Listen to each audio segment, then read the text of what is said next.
that is actually really cool context there to this song. So that's what these guys sort of thought up and said they knew about it and said, let's go write a song about it. So first one, an unseen ruler defines with geometry an unrulable expanse of geography. An aerial photographer overexposed to the cartologist 2D images knows the areas where the water flowed. He, he actually wrote this as lyrics. I never would have known. I'm not listening to the lyrics really, not in that first listen. I'm listening to the cool rhythmic section and the guitars that were kind of coming in and out, and the whole post-punk sort of sound vibe. I'm not paying attention. And I mean, lyrics like these, you would think they would sort of slow down the song. They would stick out. They would be awkward or something like that. No, he was actually singing this. It's showtime, folks.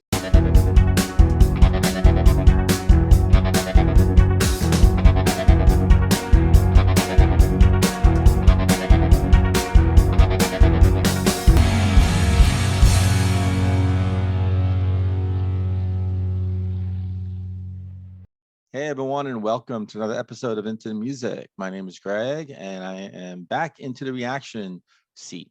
Yeah, feels good. Yeah, it's been like a week or so. Tended to some family things, and folks who learned about that. Actually, I kind of told people that on my community channel. So thank you so much for all your well wishes and all like that for the family. Totally appreciate it. Greatly appreciate it. So I need to catch up on my KoFi requests. There's a lot of them. And so Dave Mannion, Dave, how you doing? You are requesting that I react to a song called Map Ref 41 degrees north and 93 degrees west. I'm smiling because it's very unique. Never actually reacted to a sort of mapping type of song, geographical, maybe you would say. Who knows, right? It's just the title, and then this is a really heavy duty love song or whatever. Who knows? But the band is Wire. That's what I do know. And you said in your request, it's about time I chipped in from watching on the sidelines. Well, thank you so much. I really appreciate this. I'd like to. That's me saying that. Then you go on. I'd like to suggest Map this song by Wire. Don't know how well you know them. I don't know them at all. But they were hugely influential without ever getting wider recognition. All right. So that's cool, though. That fits right within the spirit of the channel. So without further ado, we'll get into this song names that I just said by Wire.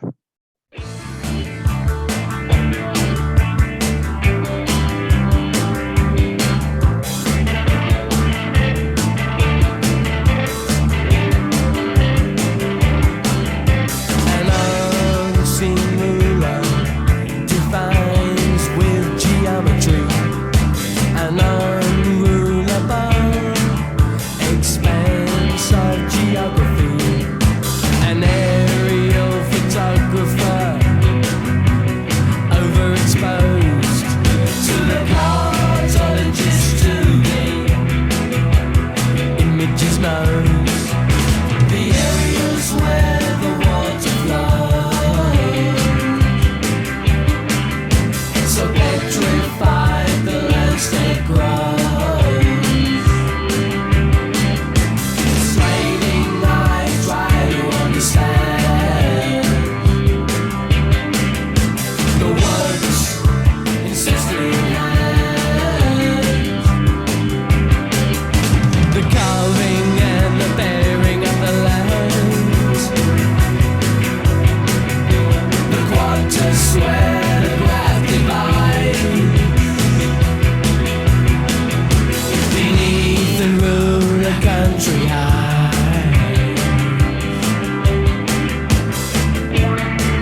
Love the drum rolls. Love the drum rolls. Let me bring it back a little bit. Get a few more of those. I'm sure there's more waiting for me.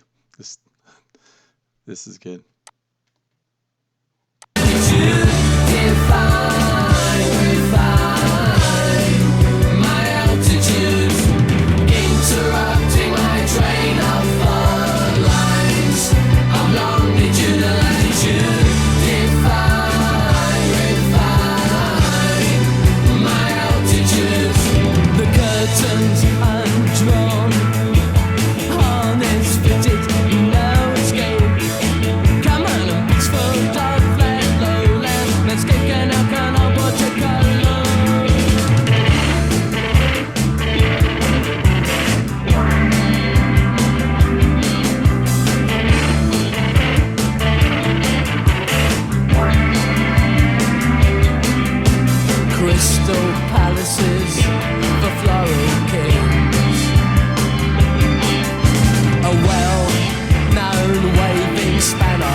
The sinking of the sun,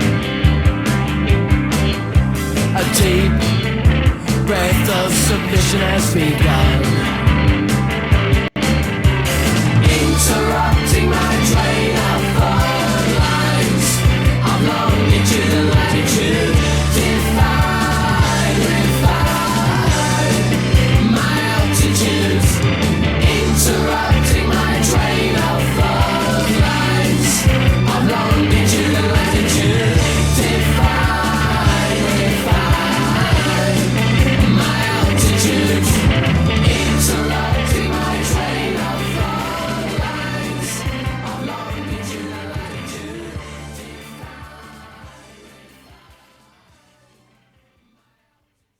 Hey Dave, I like that. I really did. It's in my wheelhouse.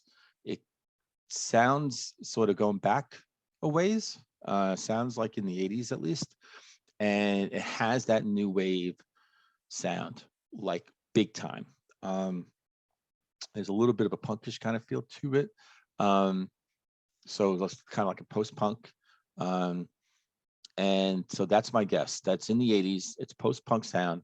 That's not a guess. It's kind of like what I really hear. And I like that. Again, it's my wheelhouse. I mean, that's when new wave, I experienced new wave as it happened. And I call it new wave because that's what we were calling it here in the States back in the 80s, when it really, the early 80s, it just sort of drenched over us, the college crowd. And I loved it, and at that time, I'm growing up, getting into my late teens, my early 20s, and going out to nightclubs and like that. And this is the kind of sound, I don't recall the song, but this was the kind of sound that you'd hear in those clubs. I mean, I went to Paris, New York. I went to Malibu. Anyone out there in New York who's watching this, and like, I know that club. Yeah. And then there was another club called Spit. And that was, on certain nights, it was Uncle Sam's, which they played disco that night, when it was Uncle Sam's. And then it became Spit, and that's when it was all this kind of new wave alternative music. So yeah, so this is right in my wheelhouse. Takes me back to that time. And watch, this is like from the 1990s or early 2000s, but I would say that I think I'm pretty right. So, but why did I like this? Well, I mean, a great rhythm section. The bass and the drums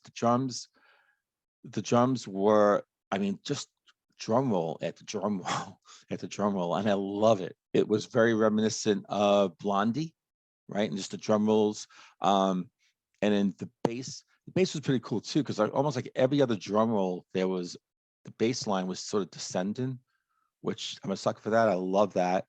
The guitar was really cool too. I mean, definitely, that's what sort of clued me in. It was one of the things that clued me into the time, the era of when the song was done, because that guitar, there was just these cool sound effects that just sounded very, very, very close to like things I was listening to back then in the early 80s.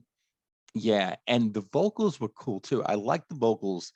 There was like a low-key vibe to to them. I think there was one guy who was singing a little bit in the beginning by himself, and then kind of sort of, I don't know if he was layering his vocal on top of, just layering it, or there was just a band that was just kicking in. But it seemed like there was at least one other guy, maybe a couple others too. And so that was pretty cool. And again, that guitar was really, it was just doing cool things. I mean, there's nothing like knock you down out of your seat, but it was just a subtle kind of, this here, that there, over here, and over there. Yeah, and there you go. Oh, and also it's cool too. Right out of the gate, just came right out, and that was good because right away it's established the rhythm section. That was just from beginning to end. It just moved. So I would absolutely screw around with this, man. I'm going back to this, and yeah. What else do they have? Yeah. Let's see. Let's see actually what they may have, how long they were around. Are they still around? I got the feeling from you, Dave, that they're not around anymore, but we'll see.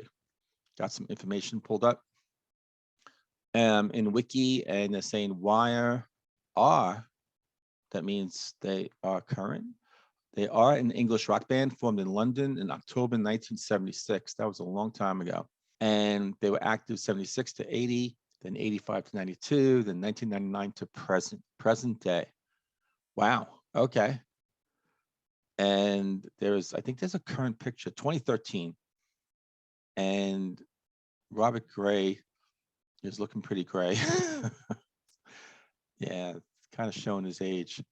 But that's cool. They're still a current band. And they were associated with the punk rock scene and later central to the development of post-punk. So there you go.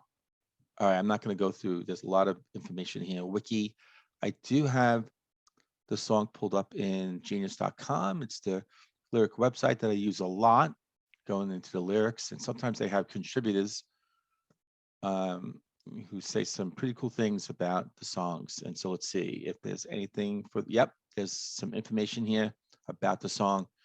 The narrator follows a photographer. This is about the song. The narrator follows a photographer flying above the landscape, comparing what he sees to the maps he studied. The more abstract second verse.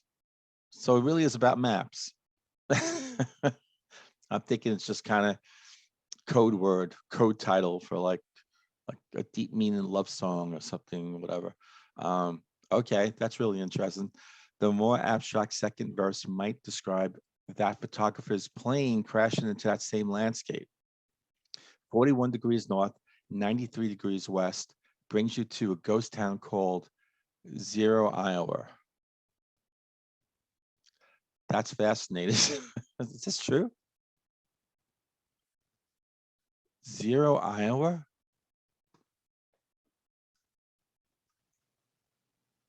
I just got to check this out. Okay, something's coming up for Zero, Iowa. Zero, Iowa wiki. Zero is a ghost town and former unincorporated community in Lucas County in the U.S. state of Iowa, between Russell and Melrose. Zero was platted in 1883. And when we say platted, it's a plan drawn to scale showing the divisions of a piece of land. Okay.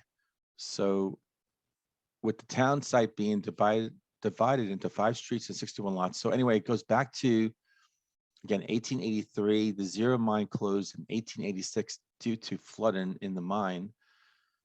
The population, Zero's population was estimated at 200 in 1887, 35 in 1902, and down to a precious few in 1978, which included Fred Schreck, who was the last person living there in 1978. Oh, so just down to one in 1978. I believe now it is like completely gone.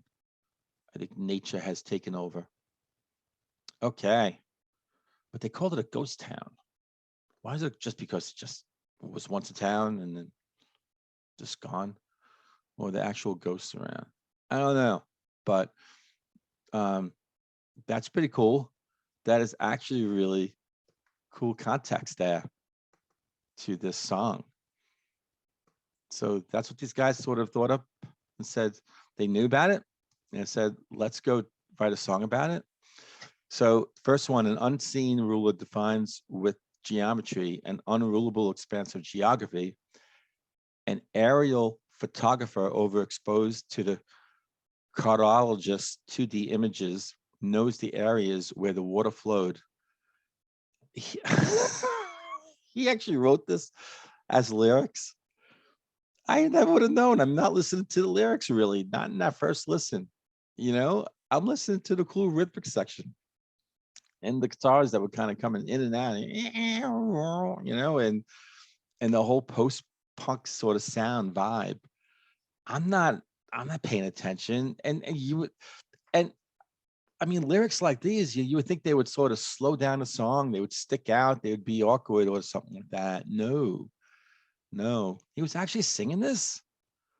So petrified, the landscape grows, straining eyes try to understand the works incessantly in hand, the carbon in the parent of the land, the quarter square, the graph divides, beneath the rule a country hides. Wow, so he's talking about that platen, right? Putting that town on the map. Chorus interrupted my train of thought, lines of longitude and latitude, define and refine my altitude. Interrupted my train of thought, lines of longitude and latitude, define and refine my altitude. I wonder if there's actually some metaphorical stuff going on there too. Where he's saying my altitude interrupted my train of thought. I wonder if it's his attitude. Maybe it's kind of referring to life a little bit. I could be actually digging way too deep into this. Lines of longitude and latitude, right? We all kind of go down our own paths, try to go down the straight and narrow. Lines of longitude and latitude define and refine my attitude, my altitude. I wonder there. Bridge, the curtains undrawn, harness fitted. No escape common and peaceful, duck, flat, lowland landscape, canard, watercolored. And in verse 2, crystal palaces for floral kings. A well-known wave and span of wings. Witness the sinking of the sun. So is that plane that he's flying? A deep breath of submission has begun. Chorus, interrupted my train of thought. Okay, just again, the whole altitude, attitude. The outro interrupted my train of thought, lines of longitude and latitude, and just kind of repeats that over and over. Lines of longitude and latitude, define and refine my altitude. This is a pretty cool song, very interesting, great sounding. I'm really intrigued. Dave, this is a good one, really. I got to find out more about this band. Like, I can go into Wiki right now, and I will. But more songs. What's that next one that I should be listening to? And with that said, I'll see every one of you on the next episode of Into the Music.